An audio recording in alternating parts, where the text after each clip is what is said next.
Welcome back to the French Rugby Podcast with me, Tim Groves, ex-Scotland international Johnny Beattie and former France hooker Benjamin Kaiser, who are both itching to talk about France v Scotland. One probably a little bit more than the other, but we will start with you, Benji. You're working on the game for BBC, so how was your weekend? And we know how passionate you are, so what was it like commentating on that? Well, I'm not gonna lie, boys. It hurt a little bit. It wasn't the easiest, smoothest, chilled afternoon. But to be honest, and I swear this is not just me trying to find some sort of weird excuse of not addressing the French problem. But when a rugby game is won on the heart, I really don't mind it. When it's won with a team rocking up with a serious pair of balls, basically, and telling it, we're going to bully you. We want this more than you. We're going to compete more than you. And if they win it just on sheer determination, that generally doesn't bother me. It wasn't, a last minute decision by the ref. It wasn't a stupid intercept try. It wasn't under the pouring rain, some sort of, bouncing ball under a high ball that wasn't collected. It was just every single ball that was on the floor, there was a Scotsman on it. What's his name? Dave Sherry, I think the replacement hooker. He picks it up and then he goes. Swan Rebage just misses it, right? Those little things that I really do think you can measure sort of determination of it. All the kick chase were in favor of Scotland. Just like we were chatting before the show, Johnny, just felt like France discovered, oh shit, we can actually play under the rain. It can cause us a problem. It's just, that's how it felt. So as much as I was absolutely gutted, there's also the part of my brain that was sort of telling me that 21 points and scoring a bonus point against Scotland was just simply impossible from the start, or not impossible, but you needed an extraordinary performance. And I think after 10 minutes, you realized that extraordinary performance was simply not going to be there. Once Brice Toulin had to compete under 1,700 high balls and drop 2 of them, and his mates were just simply not helping him. So I enjoyed the BBC setup. It was great. I enjoyed the Scottish heart. It was great. I'm very, very disappointed about the French sort of outcome of this tournament because, and I'm sure we'll speak about it quite a bit, 60, what is it? It's not 60, not even 60. One decision more or less. We could have been talking about a disappointment of not winning the Six Nations, but still another victory, and that's not the case. And Johnny, you were there, so give us the lowdown. What was it like in the stadium? Honestly, eerily quiet from a French perspective. Nothing coming from the French bench. Really subdued. And just to touch on what you said, Benji, I'm not sure if it was almost. They'd accepted they weren't going to win by 21 points before they even started. And there were lots of parts of the game that they didn't get right. And I think that compounds and builds, and it makes it look like the effort isn't there. There was so much that they did wrong, and it was almost amateurish in the way they executed. We'll get into those bits, but again, purely from heart, like you said, balls on the line. Scotland is a small country with a small rugby public and a small base of players. So for me, the fact that, like you said, you can come in hungry, you can try and do something, write some history, and you can be organized. That the biggest difference for me was they were so much better organized. We'll break down how in a minute, but that's why we love rugby, is that you can overcome the odds. Scotland hadn't beaten France in Paris since 1999. The last time they beat England and France away was 1926, which is ridiculous. But that's why we love sport. We don't have the same base of players. We don't have the same money. We don't have the same resources. But on any given day, against anyone, you can win. And look, if that game gets played 50 times, Scotland might win 5. But the fact is, it was amazing to be there as a Scot, commentating on the game in the stadium, watching you could see the movement, the sort of hustle, the buzz around. Honestly, 5 minutes into that game, I knew Scotland could win it. Purely because of the basic elementary errors that France were committing in their kick chase, their exit strategy, their lineouts. We'll get into that in detail. But once I saw those things happen 2 or 3 times, and Scotland, then you could see their tails go up. They believed that they could do it because France weren't at the races. And that was it. It was game on. And it was the exact opposite to last week. It came down to a decision in the last minute, something that happens. Rugby ball's a funny shape. We're put under pressure. We're put under stress. We make bad decisions. We'll get onto that too. But it could have gone either way. But the fact that Scotland were hungrier and better organised made the game. I think basically the Wales game took a toll on the French sort of spirit, emotional reserve. Okay, that's not an excuse. Don't get me wrong. That's just one of the explanations. And then for some whatever reason, we thought we were just Johnny Big Nuts and decided it was a good idea to put on social media the International Waffle Day. Oh, mate. That's it. Was Typically gonna is bring the that up. mistake, mate. But that's the mistake that the English do against France. And I'm telling you, we eat that shit up. So we take that on for the whole week, and it's exactly the motivation that you need. I mean, I was telling Johnny that Stuart Hogg, he looked absolutely possessed. I don't know if this is the extra motivation they needed. I'm sure the media blew it up a little bit. Okay, but still, why the hell would you chance it? It's funny. Yes, it's funny in a WhatsApp group of mates, right? It's this silly rugby banter that we do all the time that I love. But doing it I just thought it was completely useless. And it almost felt like Johnny said that before the game, the boys were like, "Oh, listen, I think we went a little bit too far as an organization. We don't have the heart because we left everything against Wales, okay? And then Scotland, fair enough, are pretty good. 21 points and a bonus point is just too much. So I don't think there was a lot of belief. I think the fact that it rained sort of showered the whole little bit of sparkle that was left within that French team, and that's the little organized sort of excuses that I can have for the French team, but purely simply, when you don't want it as much as your opponent, they win it. That's it. And just before we get into the game, you mentioned the International Waffle Day post. Who was responsible for that? Do we know anything about it? Is he still in a job? What was the deal? He shouldn't be. He shouldn't be. This is the thing. Again, we're talking about the motivation for the French. So the motivation of the French was 21-point difference. That's the gap. For me, as soon as the rain came down, like Benji said, it wasn't on. They weren't interested. For Scotland, I think people forget, outside of France, you've got every single one of those boys is desperate to get on a plane and go and tour the British and Irish lines, which has been greenlit. People forget about that motivation. Nobody in France thinks about it.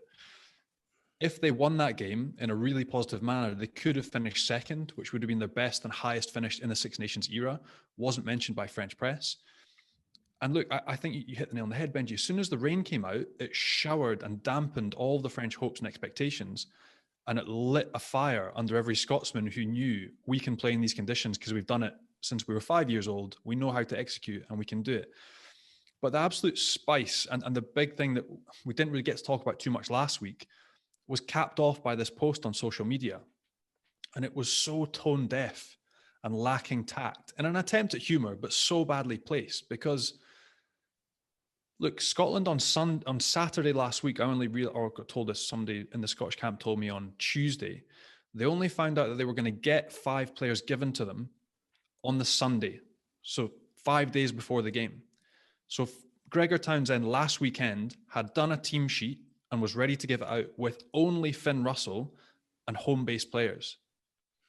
And so So he was planning for a game without his captain? Without anyone based in England. Because the game had to be rearranged because the French boys stuffed up and broke the COVID bubble. So in the camp, they were all livid and raging that they were going to have to do this without half their best players. And then somebody from the communications team in France decides to take the piss and stick up a happy Waffle Day picture just to piss everyone off and add more fuel onto the fire. So as much as it was tone deaf, I don't think that the French team, be it the comms team, the PR team, had an appreciation of how much the French ill discipline in that COVID respect had affected everyone else. And, you know, even the fact that we got 5 players because the Scottish Rugby Union had to go negotiate for them was a win. So the fact that we were already shorn of, didn't know for our preparation, and had kind of been shat on, in a sense, because on a sporting level, we could have had or been forced to go and play that game with just Finn in our home base. Like, that's not right. There's no way. So if you wanted to add any more fuel on the fire, you stick out a tweet, take the piss, and you're arrogant. And that's it. You said before, that English arrogance that everyone hates. People love a bit of French arrogance. We love it. But in that situation this week, it was tone deaf. And it just added more motivation onto the fire for the Scottish side. I'm persuaded that's the case, 100%.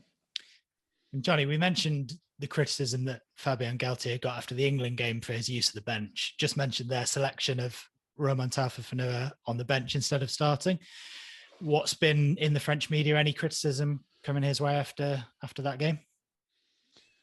Not really for the bench, I wouldn't say. It's more being general about how they played and different elements of executing simple parts of a game plan under pressure. Like if you go through, Benji and I talked briefly at the start, but there was like 4 or 5 aspects of their game and the way they played that really, really shocked me. And I'm not sure if Go on. Let's go one by one. Line out defense.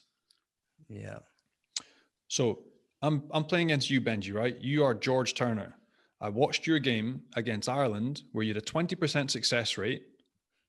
Therefore, I'm going to pressurize you, right? And I'm going to compete. This is just an example, right? Because it's never happened to me, 20%, right? No, never happened to you. Okay, thank you. Say you're a coach, right? And you're coaching against George Turner. Yeah. And you know that kid who's been dropped out of the team, brought back into confidence. He's playing in the rain. What are you going to do? Are you going to stay on the deck? Or are you going to jump in there, contest everything, especially when it rains? You're probably going to leave the tail because you're going to make sure he has to throw to 15 meters, and you're going to compete hard in pouring rain at the 5 meter and the 10 meter spot. France didn't compete one line out. You never felt that there was, apart from poor Brice Dulin, who was basically the best and the worst at certain times. Yeah. And who had a lot of work to be done. To be honest, I felt bad for him. He was completely isolated, left on his own. You try to sort it out, you know? And basically you never felt that there was any of the players who basically, like you said, grab somebody and said, listen, right, let's just change from now. Let's not wait for halftime to speak to the coaches. Let's not wait till the last 10 minutes to get the bench to come on. Let's just try to change something from now. And nothing changed, right? They never scored twice consecutively. It was pretty much they score, we score, they score, we score. That's what Scotland did really well because it just kept on coming back. And there was no clear leadership to basically transform the game. But that's a whole other level of a team. When you know how good you can be, you know you can adapt to the conditions. And even in the conditions, because of the ref, because of whatever shit happens, you change on the spot, on the field. And that's the like top leadership and the top quality teams who are able to do that. France are just not there yet. 12 penalties against France in that second half. What was it? Just pressure, conditions, or what happened to them? I think that's when physically and emotionally you're absolutely drained. You don't see things straight. But again, maybe to understand, and that's where I would agree with Johnny, even though I'm not really in that mindset yet to say that it's a good learning curve. Maybe you need to be confronted to those areas where you're absolutely in the red zone and, and your brain is not connecting back to you and just need to get used to this and still repeatedly making the right decision.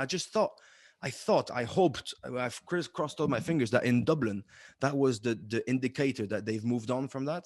Yeah. That last defensive play, and to say that they really didn't cock up. And when you look at the French history for the last 10 years, my word, there's been some heartbreaking moments, right?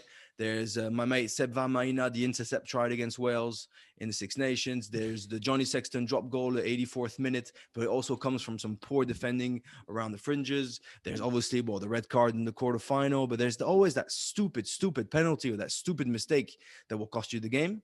We were laughing, Antoine Dupont kicking it out to the 78th minute and 55 seconds in February 2020, thinking, surely, this is never going to happen again. This is just impossible. And poor Brice Dulin, who's been the standout player of the whole Six Nations. I love him to bits. I think he's got a massive heart. And to be honest, I reckon he was, I felt like he was, how do you say that? He s'est fait laisser tomber. Everybody let him down, basically. He had zero support during that game, bloody hell. I felt he was super isolated and on his own, and then he just took a shit decision. I saw him, he completely agreed that it was his fault. He said everybody else told him to kick it out, but he thought he was going to get blocked. That's what he says. There's somebody chasing him. He just got scared. So he just got scared of getting countered and that they could gather the ball and potentially score. So he tried to keep it, whatever, and they ended up getting penalized and stuff. He should have kicked it out. So I just hope they won base. I just hope they learned. But obviously that second half, just decision after decision after decision that was just poor.